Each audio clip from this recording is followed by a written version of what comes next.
Hey everyone, welcome back to Stonehouse Homestead, where today we're getting ourselves into a pickle.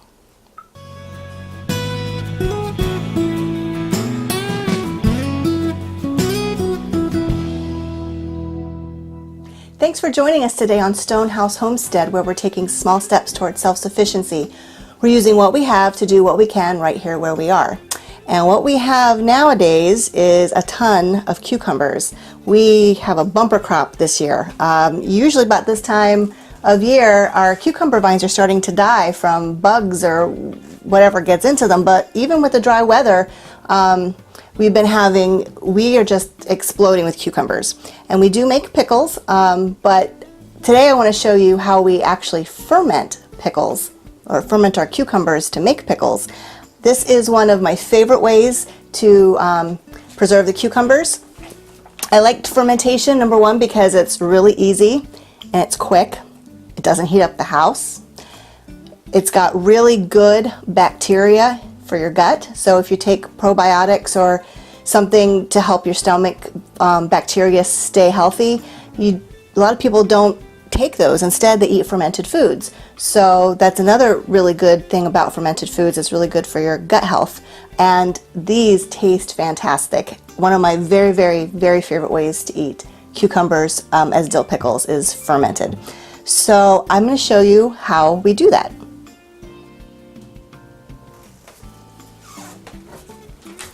So the first thing you're going to need when you ferment is you're going to need a container to do your fermenting. You'll need something that's made of glass or ceramic, like our crock here. We have a 3-gallon crock that I bought at the local hardware store. Like I said, you can even use a glass container. I've also used the ceramic liner to my slow cooker. I did my sauerkraut in that this year, and that worked fine too. Food grade plastic, according to what I've been told, is also okay to use, but you don't want any metal, nothing that's going to be reactive. So I've got a 3-gallon crock here.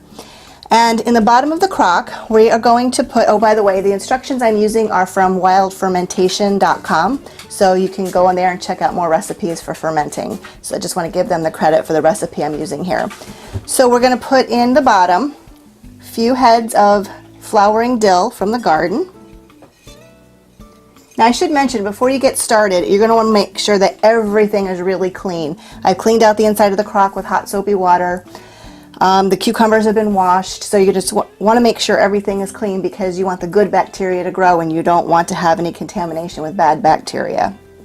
So we've got the dill, we've got some cloves of garlic. All of this is from our garden. We really, really like garlic, so I'm just put a lot in. You can put more if you want. We're also going to put some peppercorns here.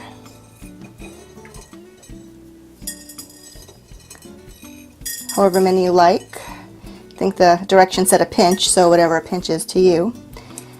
Cayenne pepper. Gonna just break it up. This was actually given to us by a local farmer.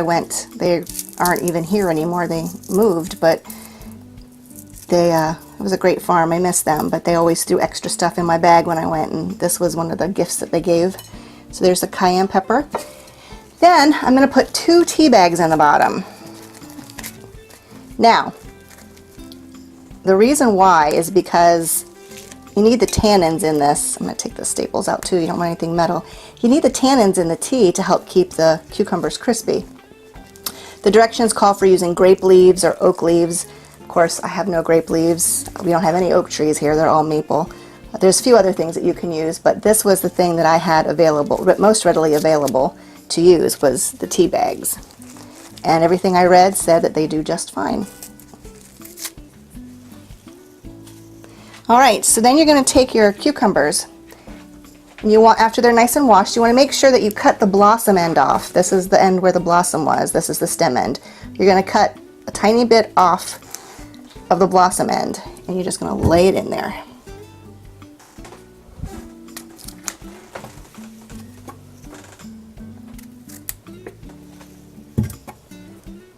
Now most of these were actually picked today. Some of them were picked yesterday, but they suggest that if you have some that have been sitting for a little while, a few days, to soak them for a couple of hours in really cold water to freshen them back up. You also want to try to get your cucumbers as uniformly sized as possible. so that everything is fermenting and ready to go at the same time. And you can even take the smaller ones out when they're ready if the larger ones aren't ready. That's not a problem. The chickens are going to get all these blossom ends here.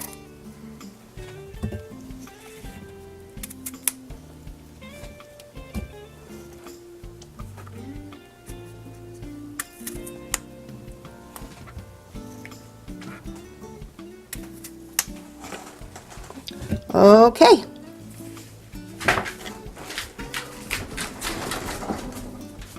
Okay, so after all your cucumbers are in, you're going to mix a half a gallon of water.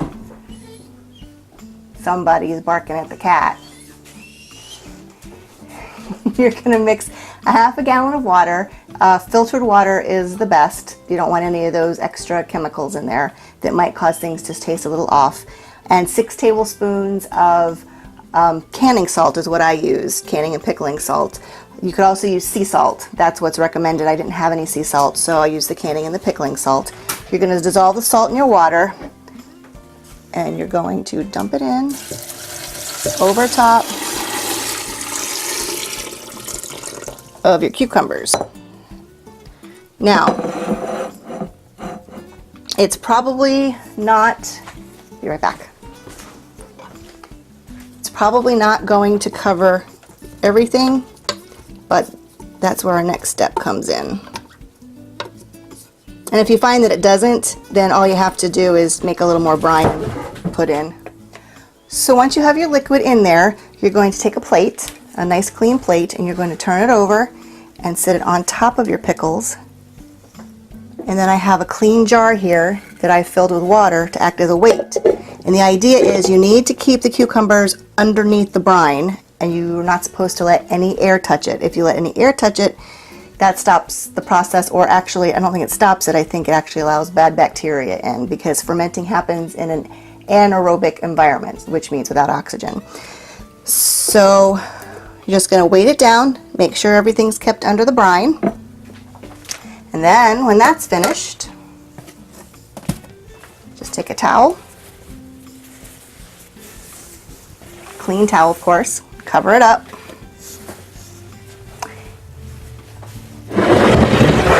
let it sit. So at this point we're just going to sit and we're going to wait. In about 3 days we're going to check the cucumbers. If there's any scum that forms on top, that's perfectly normal. That's a process, the fermentation process happening. You scrape all that off, clean the plate, put the plate back in and put the weight back on it to submerge everything under the brine. Once you get to the point where you like the taste of the cucumber, you can stop everything right then and there. Just put them in mason jars with some brine over top and put them in your refrigerator, and they'll keep there for several months. If you want, you can keep them in the crock and just keep going until they get to the taste and the consistency that you want. You want to make sure that the temperature where you are is kept at about 75 degrees.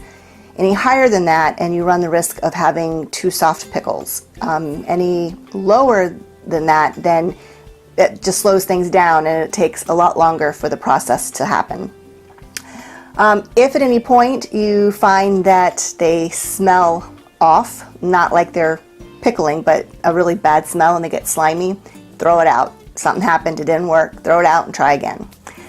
So we'll check this in a few days and we'll see what things look like. So until then, we're happy that you joined us today. If you enjoyed this video, we ask that you give us a thumbs up, that you subscribe and you share our videos with your friends, and you like us on Facebook. We'll see you later.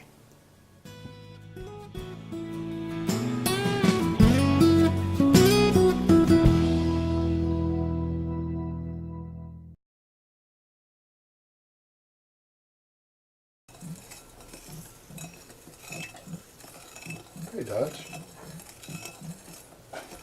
is those cats teasing you?